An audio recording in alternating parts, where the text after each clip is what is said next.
Open up your Bible to Genesis. We're going over chapter 20. If you haven't read that yet, pause here, read first, and then come back and we can take notes. Okay, this chapter is actually really similar to something we saw earlier. Abraham moves to a new area, and again, he tells people that Sarah is his sister, not his wife. And the king there, named Abimelech, takes Sarah. But before anything happens, God actually comes to him in a dream and warns him. And what's interesting is Abimelech responds directly. Like he's confused because he didn't know the situation. So he returns Sarah, gives Abraham gifts, and kind of calls him out at the same time. And then Abraham prays for him and his household is healed. One thing that stands out here is that this isn't a new mistake.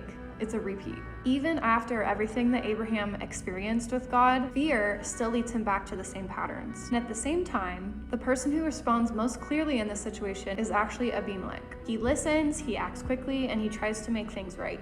And then there's this moment where Abraham is called a prophet, and his role is connected to praying for others, interceding, one might say. So even in his failure, his role with what God is doing hasn't been removed. This chapter feels really honest about how people grow. Progress isn't always a straight line. Like, you can still fall into things you thought you were past. It also kind of shifts expectations because the person outside of the promise responds with a lot of clarity and integrity. And it shows that your role or your calling isn't necessarily undone by mistakes, but it also doesn't mean the mistakes didn't matter. So it holds both of those things true at the same time. That's it for today. Check out the next post if you want to deep dive into some of the verses.